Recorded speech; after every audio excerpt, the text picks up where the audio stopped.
Guys, today I want to talk about something specifically that I talked about last week, which is trust to price ratio. And I want to further expand on that because I really feel like I only gave you half of the pricing equation. The trust to price ratio is how people determine whether or not something is worth buying over something else. But the other side to it is, in general, how to price point your services based on the ROI that you're going to help businesses achieve. This is more for ROI-based offers, not convenience offers. So if you sell something that's aimed at helping people make money in return, then this is for you. If you sell something called a convenience offer, meaning something like fat loss or interior design, those do not follow the same pricing equation that I'm going to go over today. This video will be less helpful for you, but it might still spark some ideas. It's worth watching nonetheless. Love you guys much. Let's get into it. Roll intro.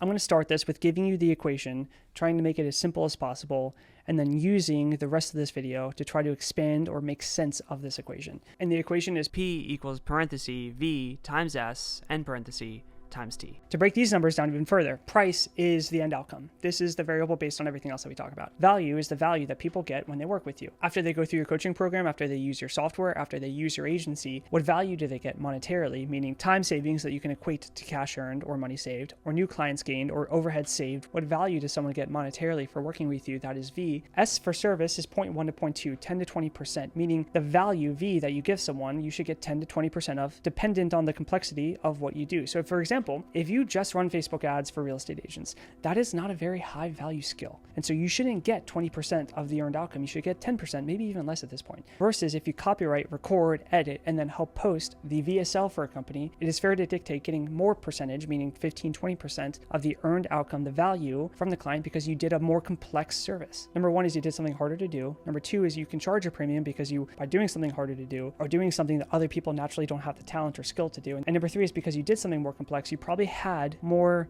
way in the final value or outcome that the person had. Meaning if you're just running Facebook ads, you're actually not the reason people succeed. That's why you warrant a lesser percentage. If you're running Facebook ads for real estate agents, like I did with my first marketing agency, the agent still has to call, the agent still has to send an appointment, the agent still has to convert that appointment into a listing, show houses. There's so much more that has to be done than just running the ad. And so running the ad is one small part of the process. You don't deserve a big cut of the pie. Versus, let's use real estate marketing as an example again. You ran a Facebook ad, you had an ISA call and set the appointment, which is what most people do at this point anyway in real estate marketing. But then let's say, for example, you help the real estate agent sign the client, get them pre-approved, and then hand them a pre-approved client that was ready to look at houses. You did more of the process. You actually did some pretty complex parts of the process with getting the pre-approval. So you deserve a bigger part of the pie. You can warrant 15, 20%. Pricing requires a lot of maturity in understanding what you do and honesty, just honesty with yourself and maturity and understanding what do you do? How valuable is that to people? How much more do they have to do after you do your part? So S is 10 to 20%, 0.1 to 0.2, based on the complexity of what you do for your clients and how much weight you have in the final outcome or result or value the prospects see. The last variable T is trust, meaning the trust that prospects/clients have in you getting them to where you say you can. Meaning if we zoom out and you have a service that can constantly get people to $10,000 a month, or your marketing agency that normally gets your customers $20,000 a month in commissions, or you have an email marketing agency that normally helps people make $50,000 more per month. Those are awesome results, but people will come to you with different trust levels on whether or not you can actually do it for them. To bring this into real world examples, let's take 3 different scenarios. 3 different prospects coming into a sales call with you, depending on the value that you offer your clients. Just use your mental math here. Prospect number 1 came from a Facebook ad. And in this case, you don't run Facebook ads to VSLs, you run Facebook ad to Calendly, people hop on a call, you're trying to sell them right there. Second situation is you run Facebook ads to a VSL to a thank you page where they can see tons of different case studies, they can see people winning with the product. They hop on a sales call, they've consumed a VSL, they've consumed case studies, they've seen the thank you page and how you work with clients. Let's actually use 4 different examples so if you can spread this out. Third, let's say we have someone who watches your YouTube organic content and they've watched dozens of hours of your videos. They really are bought into the fact that you can do this for them. And then they book a call, they still get hit with VSL, they still get hit with case studies, then they get on a call with you. And then fourth is someone who's watched your YouTube, they've seen your case studies, they actually know someone who benefited personally from the service, they got referred from a friend who used your service, crushed it with your service to you. They all are coming in at very different trust levels. This is why some people can crush it with organic, but they can never get ads going, because there's a lot to this and offer clarity and such.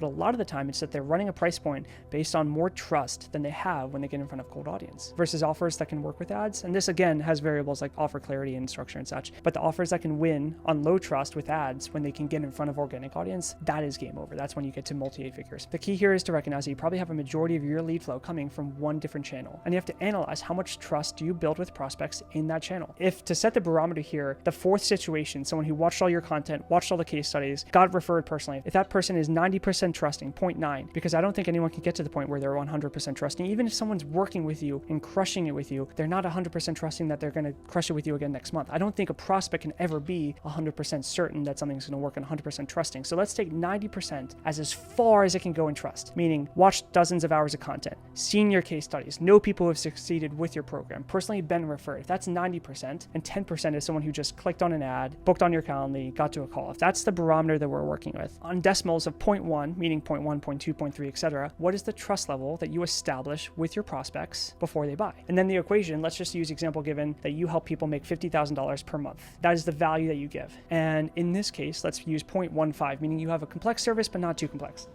I have to break out my calculator.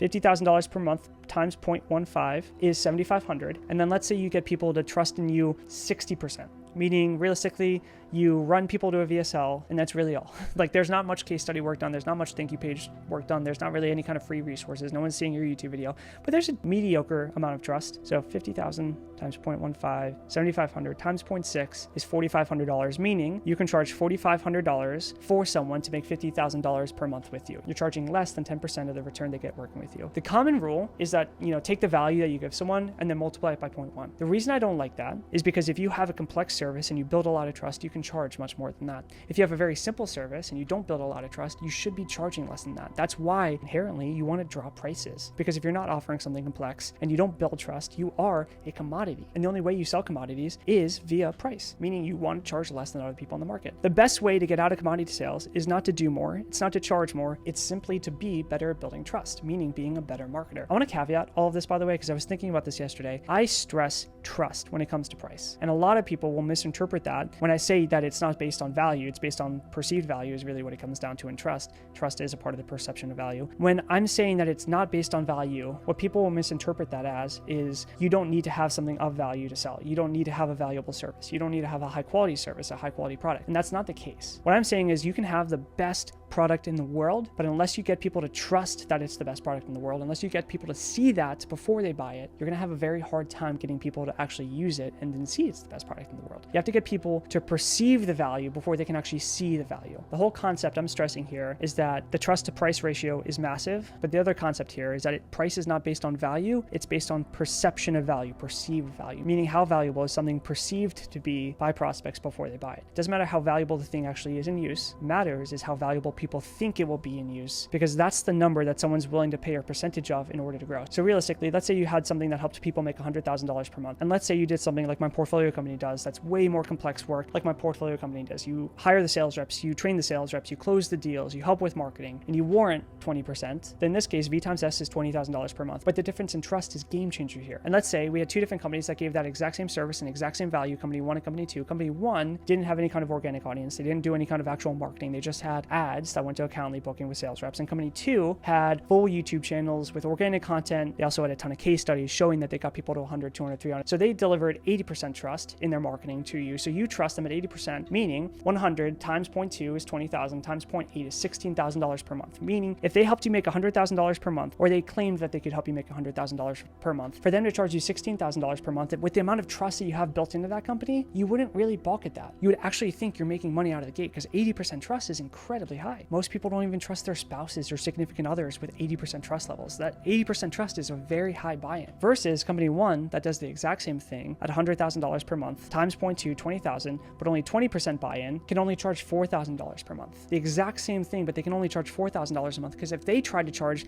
$10,000 or $15,000 or $16,000 per month, you would think, I don't know who you are. I haven't seen that you can do this for anyone. It's way too risky for me to invest that kind of money into this, which of course is when you can get into guarantees and risk diversions and such. But the premise to this is that in my experience, I've seen exact situations like this where companies can have the exact same services, exact same people fulfilling it half the time, but one company can charge 4 times more for the same exact thing because they just build better trust in their marketing. It doesn't really matter how good your service is when you're dictating price. What matters is how good you are at building trust, which helps people perceive the value even better of the product that you're trying to sell. That is how you build perception of value, which is what purchasing decisions are based on, not value. Value would be based on fulfillment, which is a whole different conversation. It's like 1,000 different conversations. I hope this video helps. I don't know if this is the best endpoint, but I riff all of these. My mind is starting to come to a blank. I love you guys much. Until next time, happy hunting.